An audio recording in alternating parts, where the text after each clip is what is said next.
terms of helping you with an external exploration during your job hunt, 5 strategies. So one strategy is websites. So there's certain websites, really great ones that really helped me, and where you can basically see all the different jobs that there are that the world has to offer. And if you find a really good website, like I have one that's prospects.ac.uk, prospects.ac.uk, and there you've got all the jobs that the world has to offer, and it even breaks it down into categories, breaks it down into what you need to get that job, breaks it down into what a typical working day is in that job, breaks it down into what the next stages after that job could be if you get that job, breaks it down into the salary that you earn in that job. So all very useful things. Sounds very practical. I mean, cutting down to the real thing. Yeah. What you need, what you've got so far. But sounds good. So that would be. But even if it's UK, you can apply it to. That's a very good point. I guess these jobs are very similar in every country, but obviously you would have to take certain information with like a pinch of salt, like how much you could be earning. So obviously the earnings part could be different, or the next stage, but definitely in terms of getting an idea of what job to choose and what the world has to offer, then that could be really important. Okay. From 1 to 10, and you know I love this game. How do I rate the website thing? Yes, website. I would say 9. Yeah, 9 out of 10. Useful. I would give it more of a 7.5 because I think it's very useful as an initial external exploration. Could be very important to see what the world has to offer. I think it has that explorative touch where you're exploring, but I think that in terms of actually fully helping you decide what to do next in your job hunt, then it's good but not awesome. So I would say 7.5. Alright. Yeah? Yeah, sounds Nice, let's do it.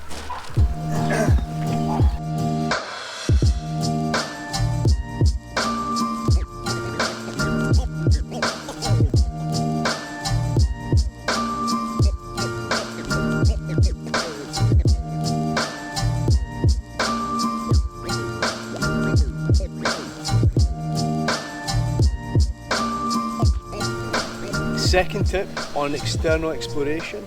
So you're job hunting and you want to know what the world has to offer. So second tip, and it's something that I've been telling people for a few years now, people often forget about it, is career advice people at university. You mean the special department that can... Exactly. Have you ever used these people? Have you ever used this service? I have. Have you actually? I have here in Geneva. Okay. Actually. But it was more to find a job in no matter what. Like a part-time job. Okay. Not to advise me about translation. Okay. So it Because was you more... study translation. Yeah. But I wanted this, part-time job to pay the bills. That's excellent. So they even help you with part-time jobs and things like that? Yeah, like to sharpen up your CV, to say this is good, this is bad.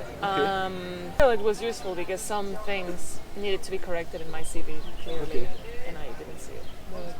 So I think it's important to say, like what you just said, that it's important to consider that these people can help you with the CV, things that are relatively kind of like maybe ordinary things that you as a non-expert you wouldn't notice, and they can help you with these tools that you need to apply, like the cover letter and the CV. But probably even better than that, I think, is that they can really help you with choosing and understanding what paths are available to you. Every university that I've known, that I've seen, has a career service within the university. Yeah. Colleges have this, universities tend to have it, probably even some high schools have it. These people tend to receive very few visitors because people just don't use this service, so they're usually delighted if you go to them. And so they can really help you to create a plan of what works for you in terms of what the next stages are. And of course, don't go expecting it to be something fantastic. It's going to be somebody that can basically, if you've got this generic ideas in your head, some mess, they can help make sense of the mess and say, well, you could take this path and it would be more emphasising, I don't know, the corporate path with more money or whatever, but less something else, or you could choose this, all dependent on what you have specifically studied or what stage you're at. So they can really help you to go to the next, to understand what to do next. Okay. Also because for me, after the Bachelor in Psychology, I went, visited these people, and they showed me that by picking a Master's in statistics and programming applied to psychology, then that would be fantastic for the next step. That would open up a career in research if I wanted to, or I could move more into the business world. So I thought, okay, I've always been diabolical at statistics, so this will be very difficult, but if I do this, a 1-year Master's, then I will have all these options open up. And in fact, look at me now, I live in this place here, and so yeah. So it was definitely really good. So these people really helped me. Yeah. So career advice, people. What score do you give? Did you want to say anything else? No, I was thinking. What score do you want to give career advice people in helping people that are on the job hunt? Maybe 6.5. 6.5. Okay. So useful, but not too much. Yeah, because it's so relative. So What's relative? it's relative because it depends on the quality of the people helping you. Absolutely. It depends on the person asking for help.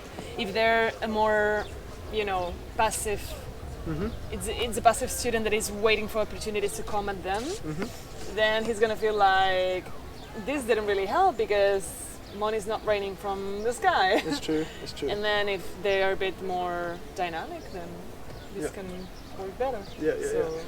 No, absolutely. So, I mean, if you're going to use the career advice, people keep your expectations relatively low, I think. Don't expect. Yeah. So But if you demand, I would give it an 8 out of 10. An 8 out of 10. Fair like enough. a solid score. People that can really, also because that's the thing that's so important. Universities in general, they want you to do well after in your life because of the statistics of how it makes their institution look. It's as simple as that. Obviously. So even if you find somebody who's not particularly altruistic, who doesn't care about you as a person, these people who work for the university, that work for the career advice, blah blah blah for the university, they really want people to go on in life and to get great jobs so that it reflects really well on their university. Win-win? That's win-win. I would say. Perfect.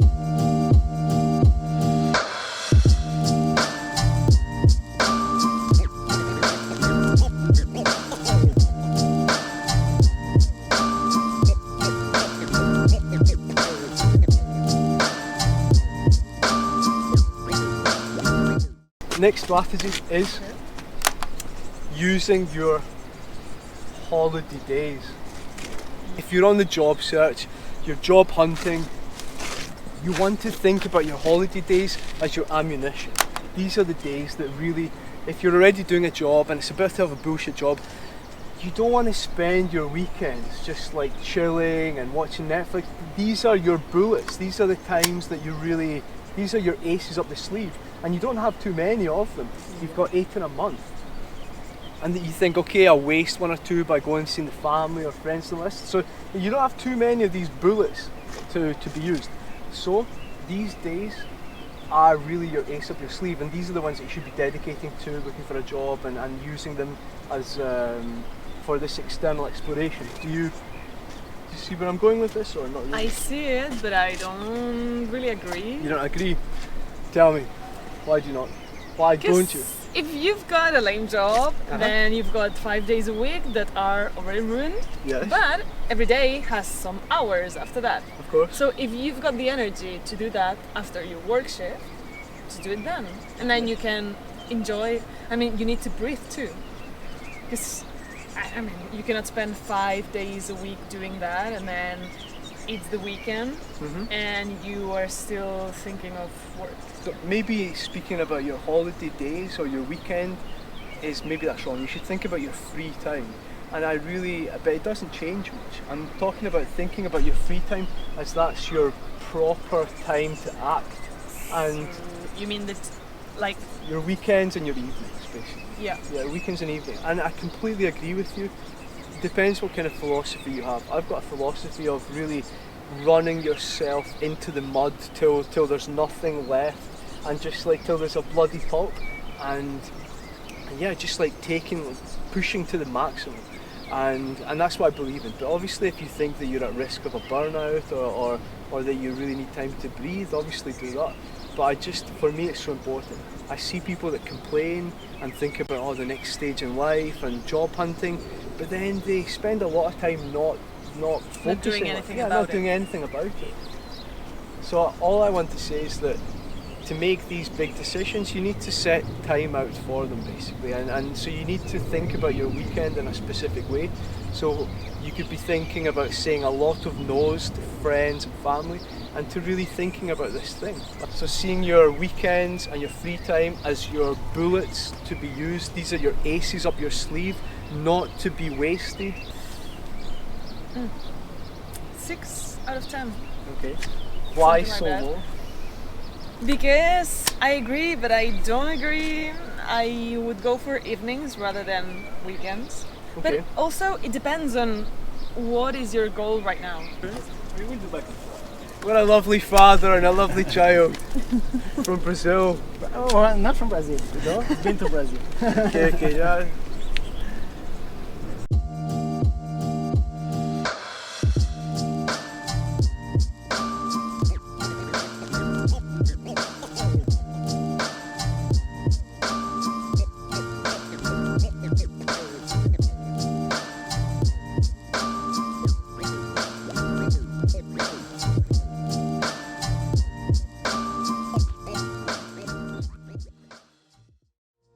Strategy number 4, and it's sending out applications. In other words, just going for it, sending out applications. The benefit of this, I think, and tell me what you think, is that if you just send out job applications, CVs, cover letters, then you will sometimes get called back. Hopefully, happens rarely, but sometimes it will happen, and then you can speak to the people who are presumably they could be offering you an interesting job, so you can find out more about it simply through the process. So applying for, also really important related to this is that there's no more job for life, so it's not like you have to choose something and then that's what you've chosen for the rest of your life. You can just apply for something. If it goes well, you try it. So it's all this idea of trying something out, either just trying it by getting to know the interviewers and asking them about the job, and they'll be obviously you don't just go asking about what kind of job is this, you go with a clear idea, but you will find out more about the job by applying and doing the application process, and you will definitely find out more about the job by actually doing it if you get given the job. So this hands-on approach of actually just throwing yourself, trying, sending out some cover letters, some CVs, and learning about the job by either doing it if they do offer it to you, or by applying and by learning through the application process. Does that make sense? It does. I agree in going to interviews just to have a look at the enterprise and the people that would potentially hire you, just Exactly. so they have your name too. Yeah. And also, probably you wouldn't be investing time to find out about a company just randomly on a Saturday afternoon, but if you get called for the job interview, then unless you're an absolute idiot, then you will be thinking, let's have a look at what this company really does, and a little bit. A minimal research. Minimal amount of research. 15 minutes at least. Absolutely.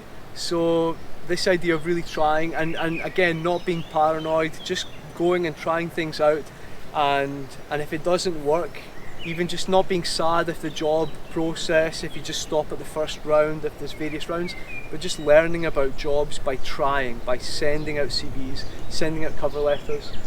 I think it can be quite useful. Yeah. What do you think? What score do you give from 1 to 10? 9 out of 10 because it's actually doing something, and you can measure the result pretty easily. That's true. If in a few months you don't get any response from them, then it didn't work. Yeah. But if you do, So I would give this strategy a 6.5 out of 10 because of the time. It's true. It takes. You can obviously learn by applying to places, but very often, especially if you're very early in your career, the callbacks that you get are very few. And as you said, you might have to even wait a long time for some kind of callback, And so I mean, I would advise like better results, like some other strategies, like what we said, examining websites, really studying yourself, rather than trying random CVs and cover letters. So for that reason, I would give it a 6.5. Okay. Yeah. All right.